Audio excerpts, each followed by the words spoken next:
Since 2011, MusicBed has been changing how creatives license music.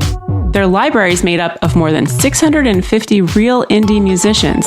From hip-hop to classical compositions and everything in between, they have the perfect soundtrack for your next project. Visit musicbed.com for more.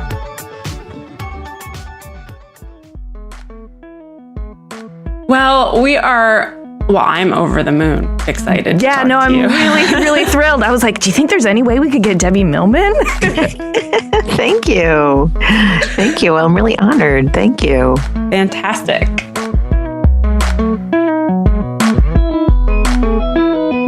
Hi, everyone. I'm Amy. And I'm Jamie, and this is Clever. Today, we're talking to Debbie fucking Millman. She's so awesome.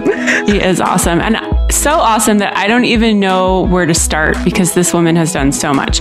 If you're a human who's been alive and breathing for the last few years, you've definitely been touched by her work. She's a designer, but she's also a noteworthy brand strategist, an author, educator, podcaster, and philanthropist. For 20 years, she was the president of the design division of Sterling Brands, where she worked with over 200 of the world's largest brands, including Star Wars and Burger King, among others.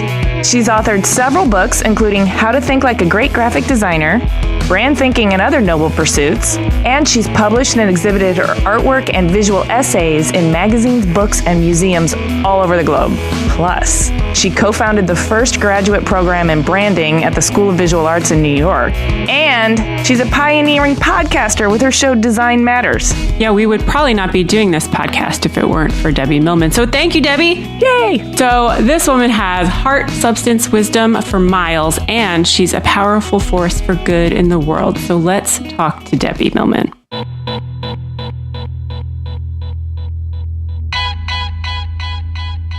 My name is Debbie Millman, and I am a native New Yorker and still living in Manhattan. I am a designer, a writer, an educator, a brand strategist, and host of the podcast Design Matters. I also am the editorial and creative director of Print Magazine. Why do I do what I do? Yeah, why? Because if I didn't do it, I would die. That's a very long list, lady. Yeah, I'm old. What can I tell you? No. I'm old and I've gotten very good at multitasking. All right, so let's get right into it. Where did you grow up and what was your childhood like? Oh, God.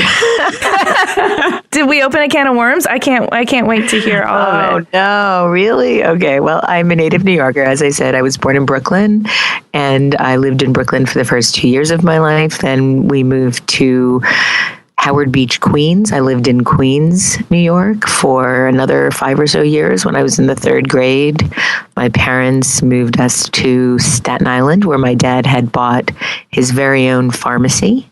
And I lived there for another 2 years. During that time, my parents got divorced, and my mother subsequently remarried very quickly and took my brother and I and her new husband and his 2 kids and moved us to Long Island. My father moved to Manhattan, and so I would have the weekends back and forth in a typical sort of Long Island suburban week and a very interesting, edgy, urban New York City in the 70s on the weekends. My childhood was dismal. Oh, honey. But, you know, a lot of people have had dismal childhoods, so it's not something that anybody needs to feel sorry for me about. No, and in fact, you're an amazing example of going from a dismal childhood to a really effective and prolific life. Well, that's probably in large part because of the dismal childhood. My parents got married when they were very young. My mother was 18. My father was 21. They had no business getting married. I was born when my mother was 21. By the time she was 30, she was already divorced one time en route to another. She had somewhat questionable taste in partners. My dad was He died last year. He was brilliant and charismatic and incredibly well-spoken, but also had some anger issues, which really impacted me. And my mom has always sort of been very talented, super artistic, but also really ungrounded. And they didn't spend a lot of time taking care of their kids. Really, long and short of it is they shouldn't have had kids so early. They didn't know how to manage childhood and life. And so my siblings and I were mostly left to care for ourselves. I was fairly independent as a child, and it sounds like you were too with your siblings. Did that help you in any way? Maybe that manifested itself in being more creative or more resourceful, or just more of a entrepreneur? It's a good question. Having a father who had his own business, especially in a pharmacy, I think was incredibly formative for me in that I, at a very young age, would work the cash register in his pharmacy. And that I think really influenced my deep-seated understanding of why and how people choose the things that they buy. I think I understood that intrinsically very, very young. I also had this very interesting time where I would spend quite a lot of imaginative effort with the things that he was selling. So I would get very involved in trying to understand, who were the people on these packages? Who was the girl on the Stayfree napkins packaging? And I would, she had this beautiful dress and she was standing on the beach and looked like she had a really perfect life. And I'd project into her, who is this? Why is she so happy? And I would try to understand, I guess, the perspective of the package in a lot of ways. And I think that was really when my interest in branding began, really unbeknownst to me. My fascination with products, with branding, with the relationship that people have with products and with branding was born of my own curiosity and probably a desire to project myself into other worlds, to experience different feelings and different realities. Yeah, I was going to ask you, do you think that was a product of trying to protect yourself and escape from your sort of current fractured and hostile situation? Yeah, and I mean, yes, it was a very fractured and hostile situation, but I don't doubt that my parents loved me. I don't doubt that they wanted me to have a good life. I just don't think they quite understood how to manage their own lives in the process. Mm-hmm. And also, my father was, as I said, brilliant. And I would like to think that I got a lot of my business savvy from him. My mother was incredibly artistic and was the person who taught me how to draw. So it's a mixed bag. I don't want in any way to paint a picture of it being a complete scenario of neglect and rejection, because it wasn't. It was painful. There were incredibly hard things that I had to undergo and things that were criminal that I had to face. But I think that they also, and I know this in my heart, did the very best that they could given the circumstances that they were in. Do I wish they did things differently? Yes, but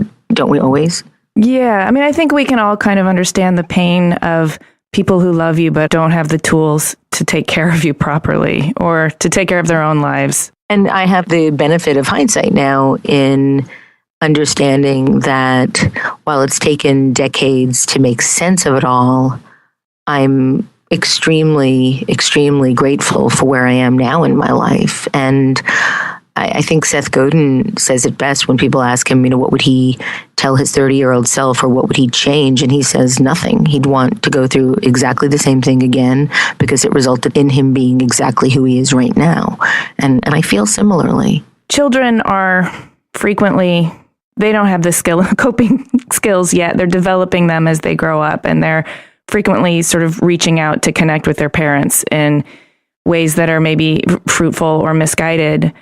But you talked about this really rich, creative inner life where you would project yourself into the situations that you found on, shampoo bottles. And also your mom teaching you to draw. Were those sort of pockets of familial love and safety that helped you grow those areas? Or were they a coping mechanism to protect you, or both?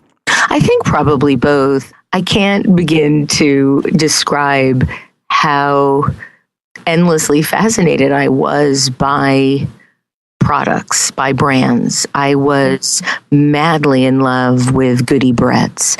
I've written at length about my coveting one of the Barrettes, a ponytail holder that my best friend, next door neighbor had, and we must have been about 7 or 8 years old, not even. And I wanted this barrette that she had so badly that I stole it. And I mean, this is how much power I put into these objects, where somehow the accumulation of these goods, these external factors, would buoy up an otherwise really fragile center.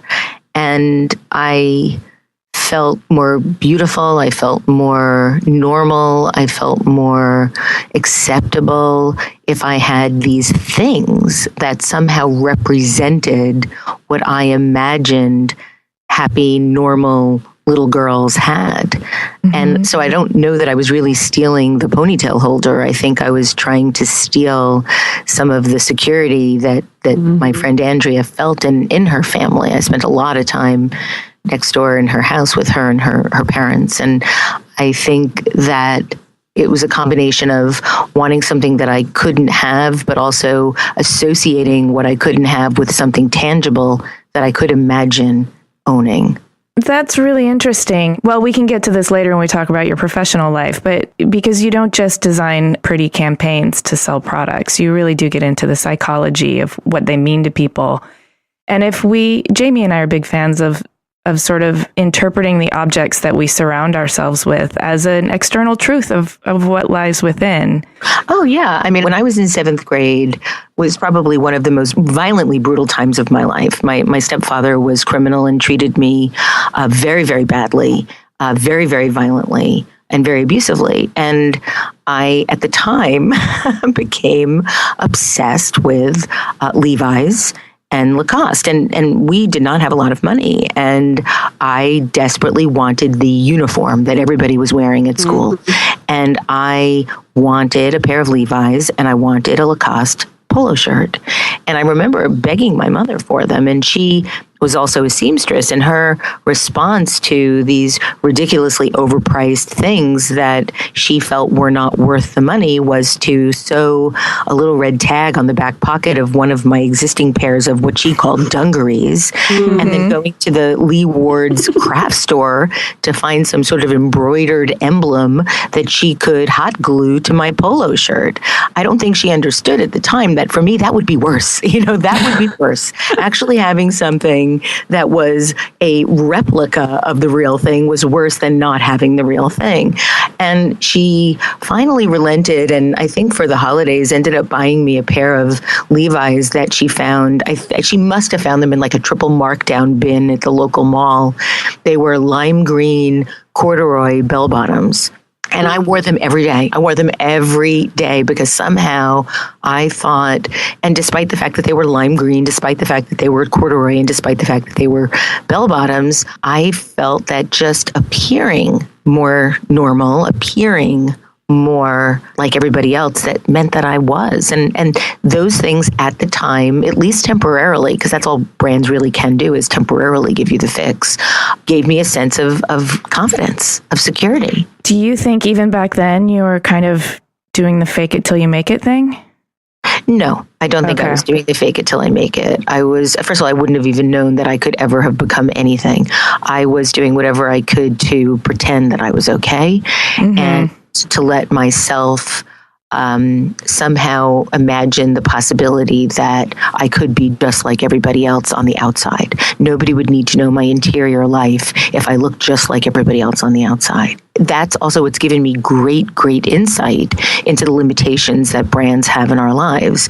And as Dan Pink will say, if your idea of a happiness is a flat screen TV, then you're playing a fool's game, because those things metabolize very quickly. We metabolize everything. I metabolized the Levi's probably within a couple of months. We are regulation machines, and that's part of why we're so addicted to things like Instagram and Twitter and Facebook. They give us the same hit of dopamine dopamine that a new pair of shoes gives us or that a new flat screen TV gives us, and we become addicted to that feeling. The problem with that feeling is that it metabolizes, just like hunger, just like being hot or cold, just like love. And we're in a situation where we continually need more if that's what's fueling our sense of self. We need more likes or more friends or more fake followers.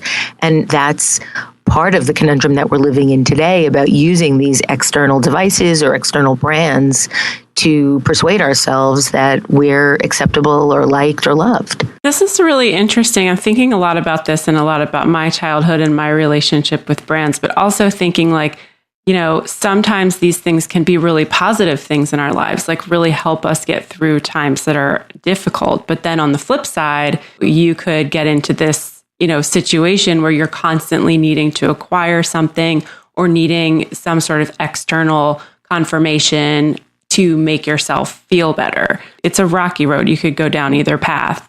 Yeah, absolutely. I mean, I spent quite a bit of time as an adult rebuilding my childhood library.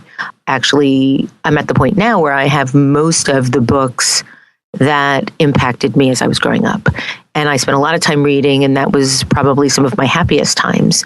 And having those books around me gives me a supreme sense of joy, a supreme sense of happiness. And rereading them just makes me, it's like evidence of a life. And it gives me such a sense of hope and such a sense of warmth and all that's genuine in the world. I can't explain it any better than that, but it's something that's really meaningful to me. Do you think products are symbols and what they represent really boils down to what we individually imbue them with? Well, they're constructs. They're constructs just like everything else. A brand is a result. A brand is not a journey. A brand is the result of positioning. And if a company doesn't do the positioning, then a person will do the positioning for themselves. It's a process of understanding. It's meaning manufacture. We imbue the things around us with all sorts of power. And we do that from everything, including the apple that we give the teacher to the symbol that we wear around our necks to indicate what spiritual belief we have, to the sneakers we wear, to the phones we carry. So these are all things that we imbue with a sense of meaning, and we buy into that meaning. If a company is positioning something in a way that resonates with us, we accept or reject it, and we incorporate those values and those emotions into our own lives. But I also think that, for example, in regards to our addiction to social media or to our devices, Dan Formosa said it really well. We're not really in love with the devices. We're in love with the feeling that we get from the devices and that connectivity or that sense of belonging or acceptance. And I think we do the same thing with brands. And brands are really just constructs. It's just a symbol that is allowing you to understand what this thing is. And while most people use brands to describe commercial ventures or commercial products, they're really, in its most basic sense, a profound manifestation of the human spirit, in that we're using these things to create meaning around reality. And so every symbol, every product, every experience resonates with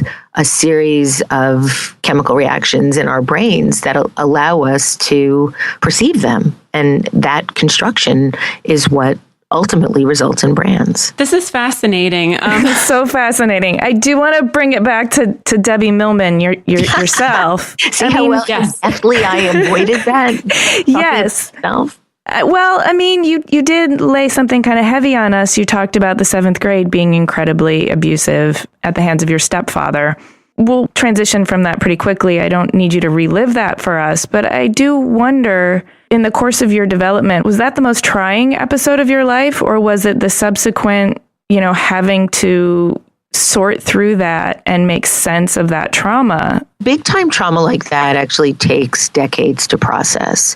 And most of the time when things like that happen to children, young people, the body and the brain is such an interesting mechanism in that often we are unable to process it because we can't handle the grief. Yeah. It takes a long time to be able to sort of build yourself up to be able to go into that quagmire. And it took me a long time, and it's still taking me a long time to fully process it all. I had two really, really difficult times over the course of my life. And, I'm in my mid-50s, so this is something that's been a lifelong journey. That obviously was one experience. And then when my father died a year and a half ago, I also went through, at that point, I would classify that as an outright depression. It was a very unexpected death for me. We had a very complicated relationship, but in as much as it was complicated, he also had more impact on who I am and what I am than anyone else in my life.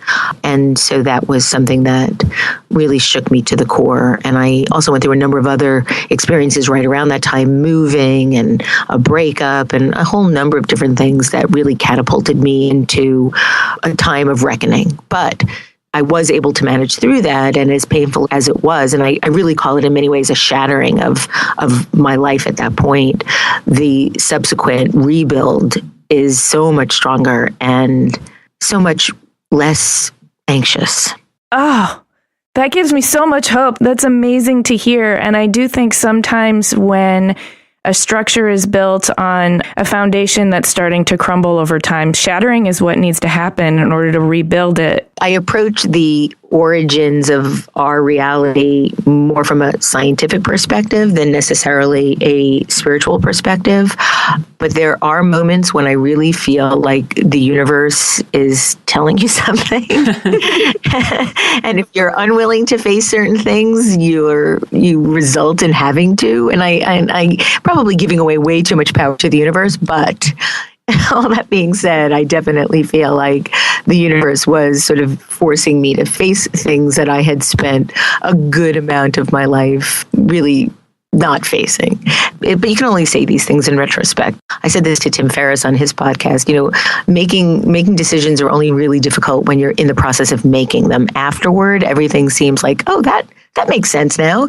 And going through it was a lot more difficult than the aftermath. I can look back on it and say, oh, well, I'm so much stronger now, and I'm really grateful for the experience. And at the time, I would have said, fuck you for doing this to me, universe. Yeah. Of course. Totally. Glad to know you're human. Totally. Like, haven't I been through enough?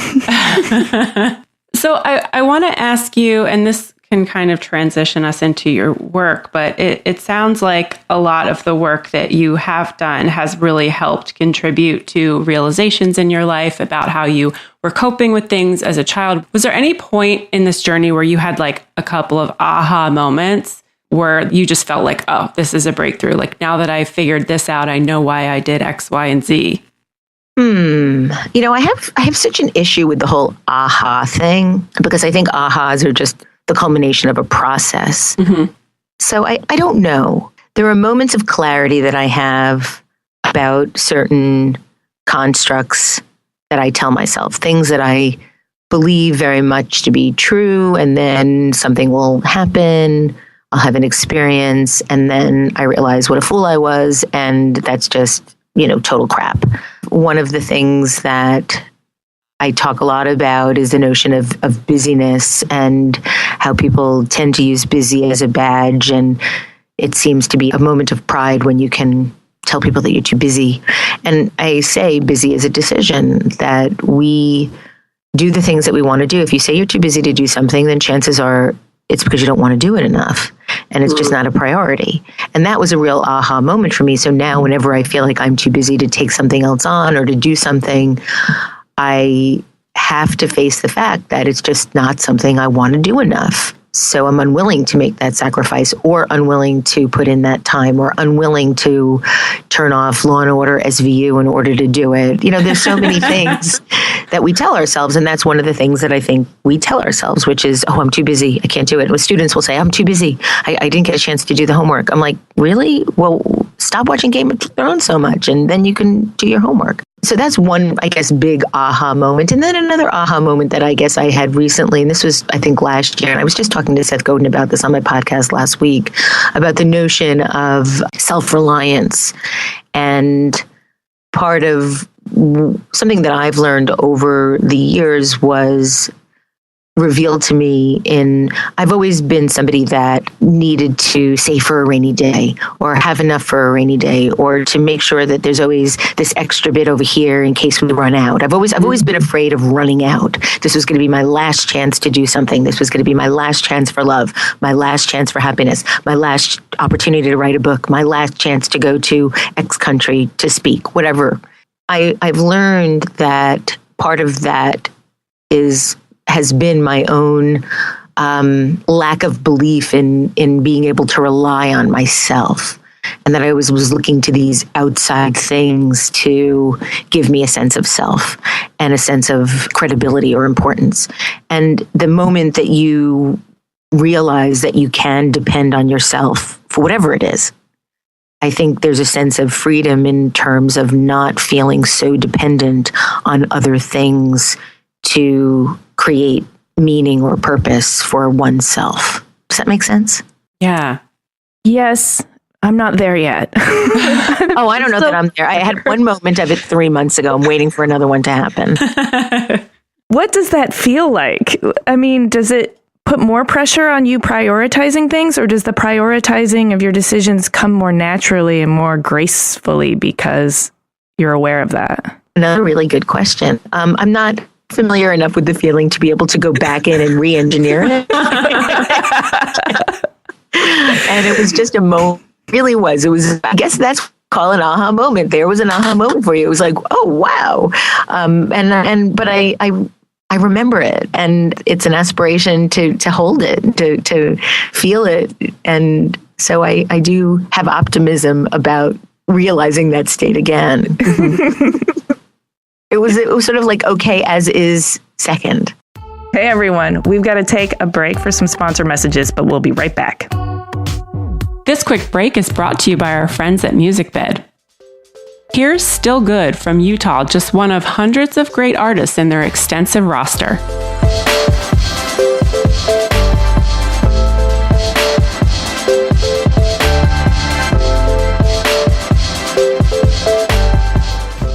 Right now, MusicBed is offering 20% off your next non-custom license. Just enter promo code CLEVER at checkout on musicbed.com. Support for Clever also comes from Benchmade Modern. Buying a sofa that fits your room and your taste is such a hassle. But why? You waste a ton of time on trips to multiple showrooms, there are almost no customization options, and you'll wait 12 plus weeks for your sofa to arrive? Benchmade Modern feels your pain and has your solution. They make affordable, custom-sized, modern sofas in days, not months. Choose your perfect style from their collections, decide on your custom dimensions and configuration, pick your fabric and leg color, and you're done. They'll make your custom sofa in 21 days or less. To start designing your dream sofa, go to benchmademodern.com to order free swatches. Use the code CLEVER to receive 15% off your order. This is a question purely just because I need to know. On your journey to process your whole life, and you say you have more of a scientific bent on life, so I don't want to necessarily say enlightenment, but for lack of a better word. No, but I do consider myself, so I believe in the Big Bang, and I'm constantly thinking about the singularity and what happened before the singularity and where the hydrogen and the helium come from. And believe me, these are things that I am obsessed with. You know, in the middle of the night, I am thinking about these things and wishing that I could find the answers. But on the other hand, I do truly believe that there's some magic that we just haven't been able to figure out yet. There are too many things that have happened to me in my life that have had a sense of magic in them. They're magical. And I can't explain that. So in the same way that I can't explain where the helium and the hydrogen came from, I am unable to explain why I feel that magic exists. Ooh, But my question was going to be, as you've made these sort of breakthroughs or had these culmination of processing and you've reached a plateau, are you then confident and secure of your ability to stay at that plateau and not slip back down the slope into wherever you were before? Well, confidence is one of those really, really squishy words. And I agree with the great writer Dani Shapiro, who has stated that confidence is overrated and confidence is not nearly as important as courage. And the reason why I believe this is because it's in my estimation that confidence comes after repetitive success at any endeavor. That's how confidence is developed. You are not born confident to jump off a diving board. You become confident to jump off the diving board after repetitive attempts at that endeavor that are successful, that don't result in you cracking your head open. And so I believe that confidence is only born from the notion that you can envision a successful outcome based on your experience. What's so much more important is the ability to take that first step prior to the confidence being born. Hot damn, you just cracked my head open. You're so right. Keep going. Keep going. Don't stop. So it's that first step, the step into the unknown, the step into, I have the faith that this could work out well. And that is what I try to preach to everyone. And I tell all my students now, confidence is the successful, repetitive endeavor. That's what it is. A great baseball player gets up to bat and has the confidence to be able to hit the ball because he knows he can hit the ball and it's been done before, and they're going to get all of those circumstances and hope that they all align in the same way based on repetitive success at that endeavor. That's what you have to keep searching for. That's what gives you confidence. That's what confidence is born from. Okay. There's a lot to process. There's a lot to process here. Yes. I want to bring it back to your work though, because I'm really curious to know, like, at what point were you exposed to the concept of branding or identity or graphic arts or whatever as a profession? Was it in college? Was it in high school? And like, how did you get on that trajectory? Well, what's interesting in that I was obsessed with this Stayfree napkins packaging, or the Lay's potato chips packaging, or the Wise potato chips. I loved potato chips growing up. I still do. I drew an illustration with the Lay's potato chips logo in it when I was like 8 years old. I wasn't consciously aware that this was a discipline. I wasn't consciously aware that it was something I could pursue as a career. And I just was fascinated by it because I was surrounded by it. And this was, to me, some sort of creative path that I could participate in, but not as a practitioner, as a consumer, not knowing that word either, though, but just as somebody that liked these things, felt something amidst these things. When I was in college, I thought I wanted to be a journalist. And when I worked on the student newspaper, when I became the editor of the arts and features section, it was my responsibility also to lay out the paper. And so that was when I first became aware of design. And that was in my senior year of college. I didn't study. I took one class of design in my whole life. When I graduated, I found myself working across the disciplines, both in editorial as well as design, and pretty much have done that my entire career. I became aware of the notion of a branding consultancy when I was in my 30s, believe it or not. I had been working as a designer and as a writer up through my early 30s. And after working at a design firm called Frankfurt Ballkind, I was headhunted. I was cold called by a headhunter, first time in my life. And they were looking for somebody to work in a branding consultancy. They were trying to find a person for a company named the Schechter Group, and they were looking for somebody to do sales. And I was so unhappy at that job at the time that I needed to get out of there. I needed to find something else, and took basically the first job that came along. And it was doing sales and marketing at a brand consultancy. And up through my early 30s, most of my career endeavors were experiments in rejection and failure.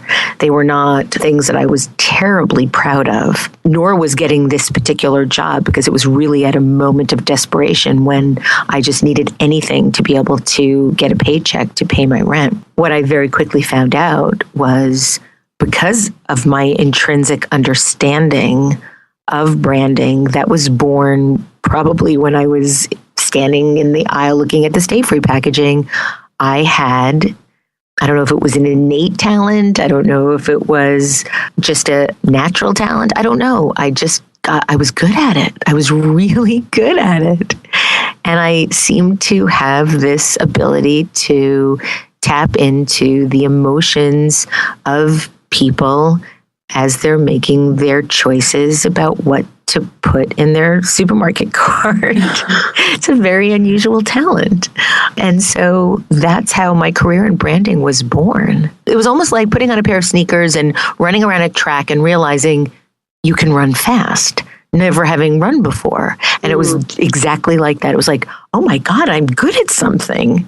Oh, that must have felt amazing. Yeah, it was amazing. It was the first time in my life, in my early 30s, that I was naturally good at something that was actually able to result in my being paid well for it. And then did you have the wherewithal and the savvy to engineer your career so that you were supported and had the opportunity to really excel and reach the potential of your skills? Well, it's so interesting. I didn't quite at that moment. Something interesting happens when you do achieve some confidence in your ability to do something. And I think, and I've never really thought about it in this way until right now, but I think realizing that I was good at something did give me the ability to fight a little bit more for my right to be good at it. Mm-hmm. Mm-hmm. So in the first job at the Schechter Group, Schechter was an independent company that was ultimately acquired by a holding company and merged with Interbrand. And in that transition, quite a lot of the people around me that I had been working with for a couple of years all very, very quickly left. And I wasn't sure how or if this little faction of the company was going to be able to survive. And again, I was quite worried about being able to take care of myself. And this gets back to that whole notion of, can you rely on yourself? At that point, I did not think I could rely on myself. And that if I didn't have a job, I would die and end up homeless, or I would end up homeless and die. And so I very quickly found another job. And that was my job at Sterling. I called up Roz Goldfarb, who was a headhunter, and I asked her if she had anything for me and anything that might fit my talents. And she said that she knew of this man, Simon Williams, who was the founder of this company called the Sterling Group. At the time, it was called the Sterling Group. It had been born from a much bigger company called Michael Peters, which was a very big branding consultancy in the UK. Michael Peters had come to the United States and opened up a couple of different offices, one in New York, one in Minnesota, and then an office in Canada. And I think was a real product of the 80s and overspent and ultimately ended up going bankrupt. Simon Williams bought the New York business for $1 and started Sterling. Joe Duffy was the managing director of the Minnesota office and then started Duffy and Partners. So about 2 years into the tenure of this once defunct company or once bankrupt company, Simon is trying to rebuild it, and I come along. And at the time when I left the Schechter Group, I had a number of different opportunities. Right when I started at Sterling, there was an opportunity to potentially work at Landor. There was an opportunity to potentially work at Wallace Church. But ultimately, I felt that I could have the most impact at Sterling because they were really kind of rock bottom. They had just come out of bankruptcy. I remember somebody telling me that I was on a suicide mission with my career going to Sterling because of that, because of their reputation. But there was something about Simon Williams that I felt we were kindred spirits. There was something about him that I trusted. And it ended up being the best decision I've ever made. I ended up staying at Sterling for 22 years. And Simon Williams, still a dear, dear friend, a sibling in many, many ways. And he and I and Austin McGee, who was our third partner, came in about 8 or 10 years after I was there, ultimately built this company out of bankruptcy into what was when we sold it to Omnicom in 2008, it was about 150 people in 4 offices, and gave me a certain independence that I never imagined possible. Never, ever imagined possible. I ended up staying at Sterling for another 7 years, although the last 2 years were developing my exit strategy with Simon. I was offered the CEO position. He was thinking about moving into the chairman role. But at that point, I had really built a life outside of Sterling that I was ready to move into full time between my program at the School of Visual Arts, my master's in branding program, and all of the writing that I'd been doing and my podcast, and was really ready to take that leap. It was terrifying, though. And that's why it took me 7 years after the sale of our company to be able to say, okay, I'm ready to jump. But it was terrifying in a lot of ways. And it was hard to turn down the CEO position. I, in many ways, felt like this is the only thing I know I've ever really, really been good at. Maybe I'm supposed to take this job. Maybe I'm supposed to take it to the next level. Maybe I'm supposed to go to the next level in this realm. And I thought about it for 4 months. And Simon, because he knows me so well, finally said, Debbie, anything that takes you 4 months to decide is probably something you don't want to do. Oh, yeah. So I was like, I think you're right. But I also had a remarkable conversation with a woman that had formerly been the general manager of Puma. And she had left her job at Puma and started her own specialty food store. And I asked her how she did it. Like, how did you jump? How did you make the jump? And she said, I just had to let go of the trapeze. And in that moment, I had this vision of myself stuck with my arms and legs crooked around 5 different trapeze. And in order to be able to do what I wanted to do next, I had to let go. I had to drop at least 1 or 2 and start to prepare for the next big leap. And it was very hard to do. And I think that was one of the moments of that reliability feeling that I had. Like, okay, I know if I do this, I can rely on myself. I won't end up homeless, dead in the middle of the street, that kind of thing. So no regrets? I think the only regrets that I have are not doing things that I have always wanted to do soon enough. I was worried about, dying, ending up homeless, dead in the street. If I were dying in the street, I don't think I would be regretting the things that I did that were courageous. I think I'd only be regretting the things that I did in order to protect myself from the fear about being courageous. I didn't come out quite as eloquently as I wanted it to, but you get the point. I get the point, and I also get the point that fear of dying homeless in the street is that thing that kept you from doing things, or that reluctance. Yeah. Feeling like I can't protect myself, feeling like I can't stand up for myself.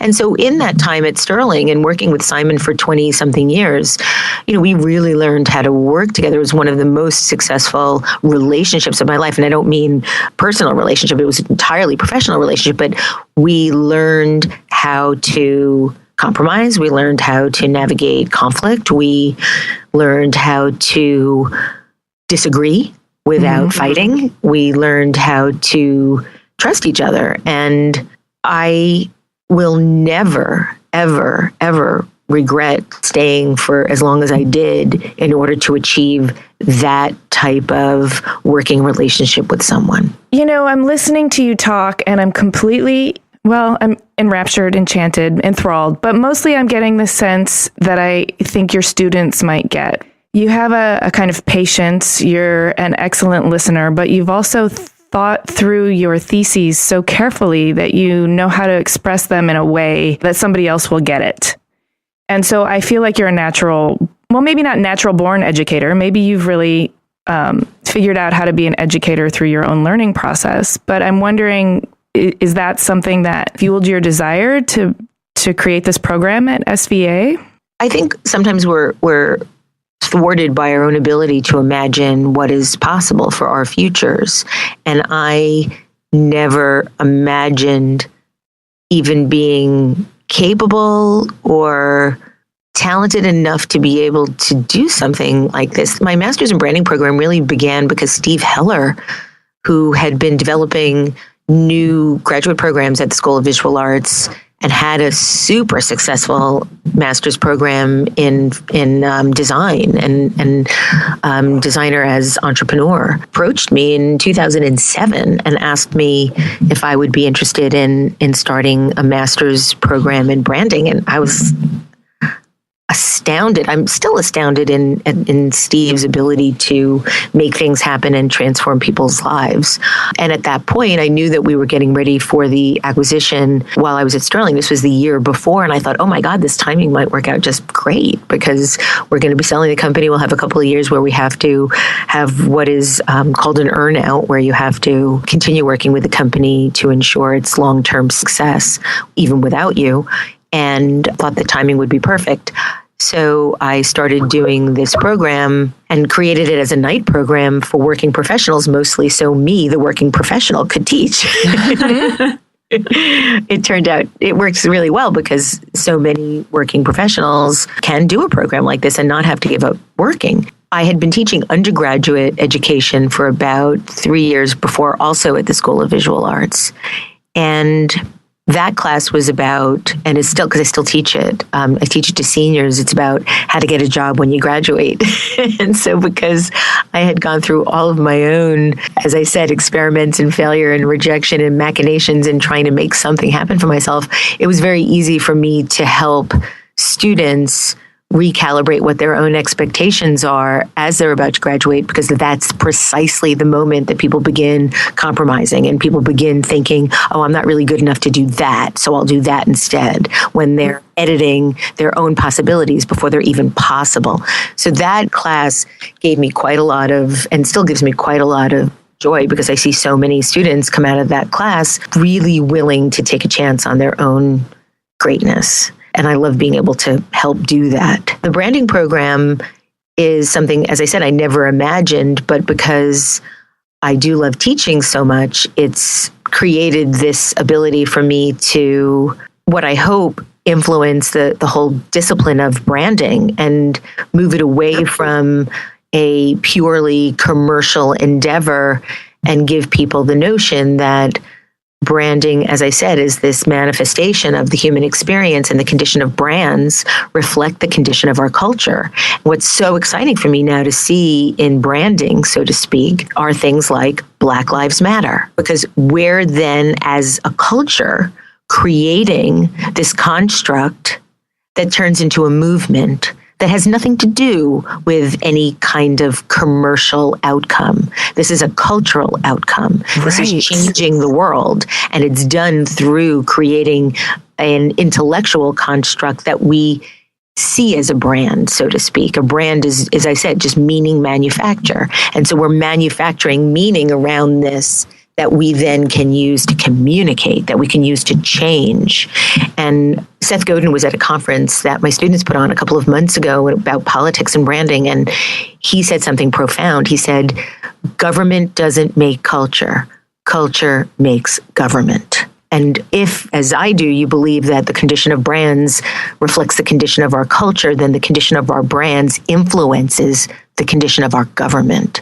And I believe that whether it be the Pussy Hat, or whether it be Black Lives Matter, whether it be Je suis Charlie for the Charlie Hebdo trauma, tragedy, all of these things give us the ability to connect with each other and make change. And I think we need that now more than ever before. Sing it, sister. Oh, Thank you. You are so right. And absolutely. I'm so moved to hear you talk about it that way. But in terms of teaching, and here's another sort of political statement I'll make. I went to public school my whole life. I went to public college. I went to a state university, and I had a remarkable education. And most of my teaching is influenced by the great teachers that I had. And I had a very difficult freshman year in college, just making that transition from a very small suburban high school to a very large university. and felt very lonely and didn't do well academically in my first year because of it. In my sophomore year, I had a teacher who's still at SUNY Albany. Her name is Professor Helen Regaro Elam. And she was the first person in my academic career, my academic life, that actually made me feel smart. And she didn't make me feel smart because I'm smart. She made me feel smart because that's how she taught. And she gave people the tools to become smarter. And she did this with everybody. And the way in which she encouraged discourse in the class, the way in which she encouraged people to take chances on their ideas is something that has always, always stayed with me. And that's very much the way I try to teach. I would like to take your class. Seriously. I mean, among all of your professional and academic thought leadership, I just want to segue to a personal project for a second. You created a very personal book of illustrated essays and visual poems called Self-Portrait as Your Traitor.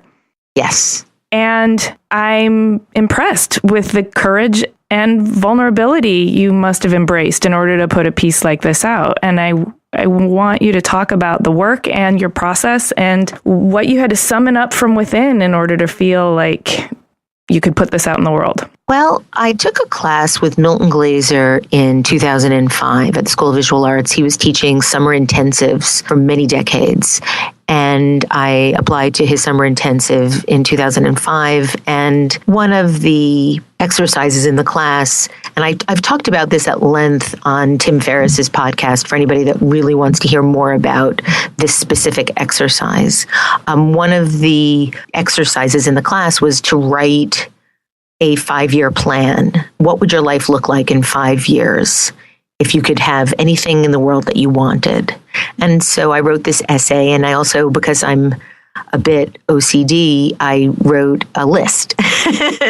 So I wrote an essay about what my life would look like in 5 years, and then I wrote a list of what I wanted my life to encompass in 5 years. And I do this exercise now with my students, but I do it in 10 years because they're younger, and I want to give them a little bit more runway.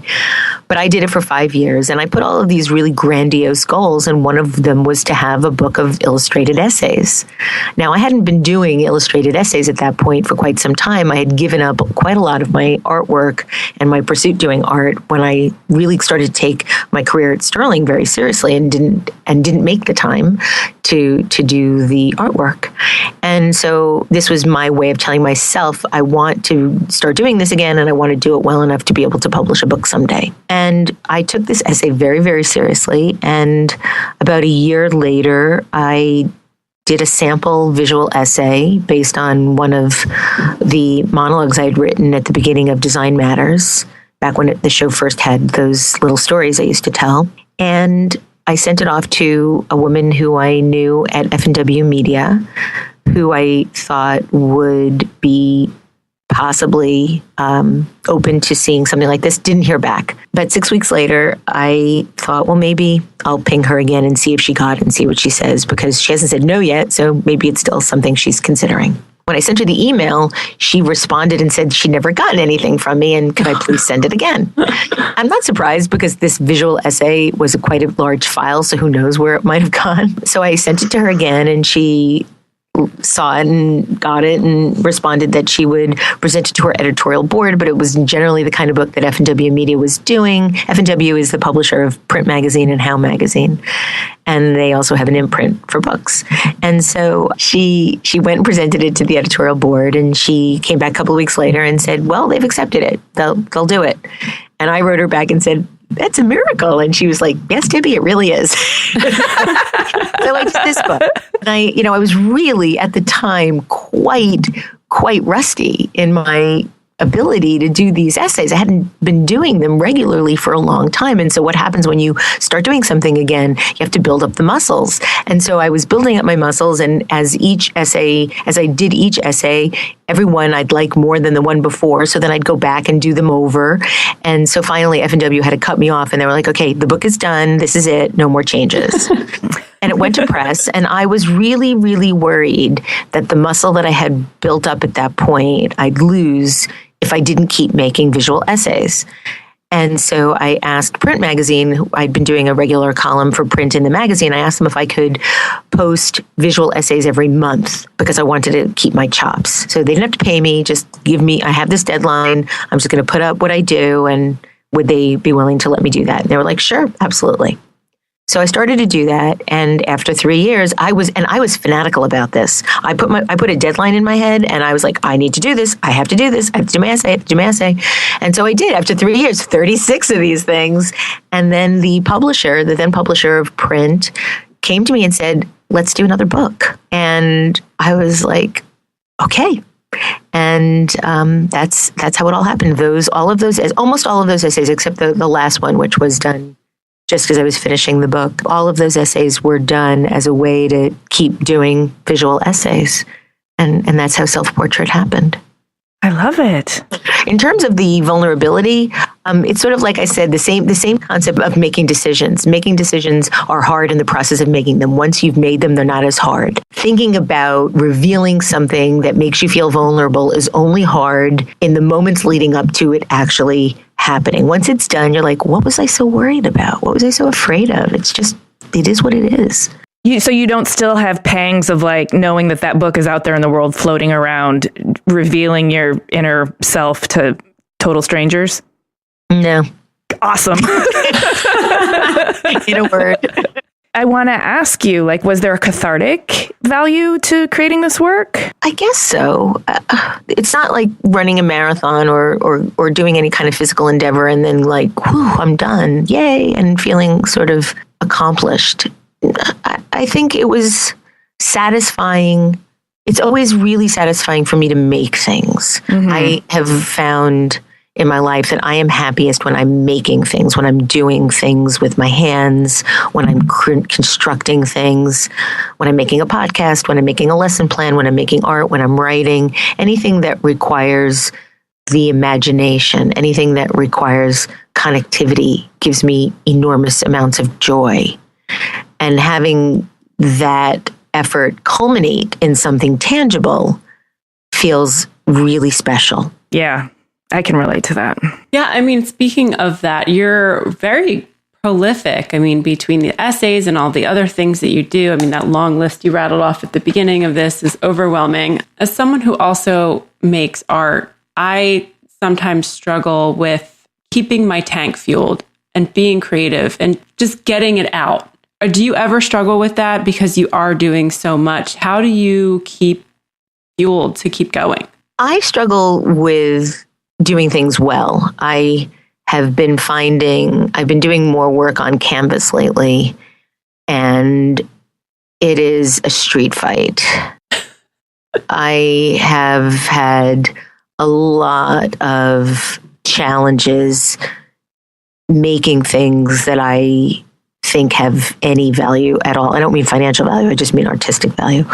It's been a slugfest, and it's scary because it might be just because, again, the muscles aren't there in that discipline, but I worry about the lack of ease. And I don't mean ease as in easy, I mean ease as in sort of a purposeful sense of working in this medium and it being so hard. There's this sense of, it's really fear, I guess, of it not ever being something that I master. And so I worry about that. Should it be this hard to do something? But I guess everything is hard. It's just a matter of how much you can tolerate. Mm-hmm. So I worry about that. I'm very rarely at a loss for motivation. I am often at a loss of the muse, mm-hmm. and that can be difficult because I definitely depend on sparks for my ideas. Yeah. They tend to be, they spark in me as opposed to develop. And I'm sure that they're developing into that spark. They're germinating and there's all sorts of combinatorial creativity that's happening.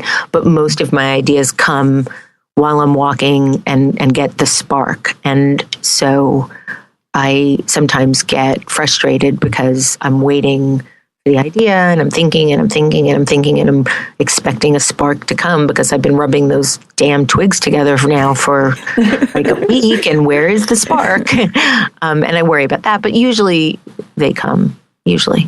You haven't found the magic trick that makes the spark come on command? No, I think Elizabeth Gilbert says it really well in her TED Talk. You just have to sit down and wait for it to come by doing the work every day. Just showing up? Yeah, just showing up. Yeah. Yeah, well, it's actually a relief to hear that you find something hard to do or that you struggle sometimes with this, because I often struggle with it, and I make a lot of stuff that a lot of it I throw out. But every once in a while, something's really good, and then I get to keep it. Yeah, keep even the things that you don't like. I find that sometimes those things can be the foundation of something else. I tend not to get rid of too much unless I'm actually truly embarrassed by it. I did this thing with thread once, and I was so humiliated by the outcome that I had to throw it away. But mostly I just keep things in a file and can pull them out if I want to use them for collaging or for ideas for other things. But no, everything is a struggle. Nothing, it's very, very rare that something just comes pouring out of me. Very rare. That's happened maybe twice in my whole entire life. Actually, just once. I can only think of one time. Oh, that must have felt like, okay, this is how we're going to do it now. And how disappointing when you go back to the next project and it's a struggle again. But Elizabeth Gilbert talks about that in her TED Talk. And she talks about how there was I don't remember the names of the people, but there was a poet that was like working out in the field and was like running back to the kitchen to get a pad and a pencil because the poem was coming through her. And if she didn't write it down, she'd never have it back. Yeah. And somebody else, it was a Tom Waits, I think, who was who wrote songs that way. They just come through you. And if you aren't near the guitar or a piece of paper or whatever it is, they're gone. Mm-hmm. And that moment was, if I hadn't had actually, no, I can think of two moments where if I didn't have access to something to write it down, that would have been gone forever. It reminds me of people who like dream things and they have to wake up and write it down before they fall back asleep, or they'll forget what they dreamt about. Yeah, but that's the magic. That's the magic that I'm talking about. Like these things that appear from nothing. That is life. Right. And that can't be explained by science, which is why it's magic. Well, I'm sure there is some neuroscientist that can explain it, but I don't even know that I want to know. Right. Right. Yeah, then it ruins it because you're like, oh, it's just like neurotransmitters. I noticed that you're active with a foundation. It's called the Joyful Heart Foundation. Can you talk a little bit more about your mission and what you do there? I am very happy to talk about that. I started working with an organization called No More, which you might be familiar with if you watch football, because they do quite a lot of PSAs during football games. No more excuses, no more abuse. It's a blue sort of circular device, and it's a symbol. And I worked on creating this symbol with a woman named Christine Mao, who was then the global design director at Kimberly-Clark. And Kimberly-Clark was one of the organizations that had joined with this consortium of companies and organizations to help fund the No More movement, which was about eradicating sexual assault, domestic violence, and child abuse. And I started working with this organization and developed their branding, their symbol, and their positioning. And while I was doing that, I met a woman named Miley Zambuto, who is the CEO of one of the organizations that was helping to incubate and birth this effort, which is the Joyful Heart Foundation. Turns out the Joyful Heart Foundation was founded by Mariska Hargitay, the star of Law and Order SVU. Mm-hmm. When she started on that show, she was doing quite a lot of research about victims of domestic violence, sexual assault, and child abuse. And when she started on the show, and the show's been going now 18 years, she was struck by the amount of mail that she began getting, wherein people were telling her their stories about sexual assault, domestic violence, and child abuse. And she felt that she had an opportunity, or maybe an obligation, to start a foundation to help eradicate this violence. And so in the process of working on No More with Miley, she then asked me if I would be interested in helping the Joyful Heart Foundation with their repositioning and with their identity. And of course, I said yes. And so I started working with Miley and Mariska, two women who are badass forces of nature who are changing the world. And I worked with them both on the repositioning and the board of the Joyful Heart Foundation, and worked with my students at the School of Visual Arts, my grad students. We launched the new identity at Lincoln Center in May of 2016 with Joe Biden, with Vice President Biden, which was amazing. And shortly thereafter, they asked me to join the board. And so I have recently joined the Joyful Heart Foundation board. And given what we talked about earlier in the show about my background and my history, the strongest statement that I could make, or the most sincere statement I could make about the work that I'm doing with the Joyful Heart Foundation, is that it helps me make sense of my life, make sense of my whole life. And it's the most important, most meaningful, most fulfilling work that I could possibly do. And if my knowledge of branding and how to influence a culture to change and to help eradicate this violence in any way, my whole life will have been worth living. Wow. Well, thank you very much for all the work that you're doing on behalf of Joyful Heart Foundation. And we will make sure to include all the links in our show notes so that anybody who hears this story and wants to get involved or make a donation of any sort, they can find all the information. Wonderful. Thank you. I'm just wondering if there's anything left on that 5-year plan that you made in Milton Glazer's workshop. Like, is there anything left you need to conquer while you're still in this life form? Oh, I'm just getting started. That's the nice All right. about hear that. About life. You know, as long as you're living, there's an opportunity to do something meaningful. You know, I was talking to Paula Scher about aging. She told me that the 50s were her best decade. You're just at a point now where you've accomplished enough, you're still young enough to do a lot more, and people take you seriously. and it's right on. I mean, she is such a role model as somebody that has not even yet peaked. And she's had this career of decades of making meaningful work. And I can only hope to have 1/10 of the influence that she's had. But I feel very similarly that the older I get, the more there is to do, and the more I feel like I can do. And maybe it comes from that sort of repetitive success of any endeavor, but I feel like I'm just getting started, and there's still so much more that I can't wait to do. Well, you made a comment at the beginning about a center needing to buoy itself. And I just want to tell you, thank you, because I feel like you've buoyed my center. Oh, thank you. And thank you for doing this great podcast. It's such a good podcast. What you're doing is so wonderful. And congratulations on all the success that you've had doing it. Yes. Well, thank you for forging the path for the rest of us. My gosh, you've been doing your podcast now for 12 years. I mean, that's incredible. I love it. And I've listened to it so many times and just been so amazed at your demeanor, but also your insightful questions. And it's the kind of thing that has worked in the background to inspire me. And by worked in the background, I mean, it keeps working after I'm not listening to it. And it keeps kind of influencing my thought process. And so thank you, for clearing the way for people like us. Anytime.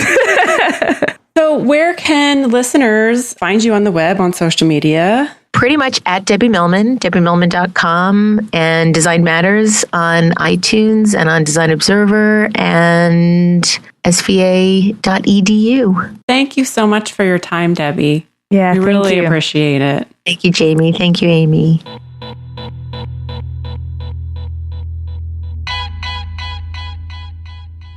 She has the most soothing tenor to her voice. I felt like she was the voice of my conscience telling me everything's going to be okay.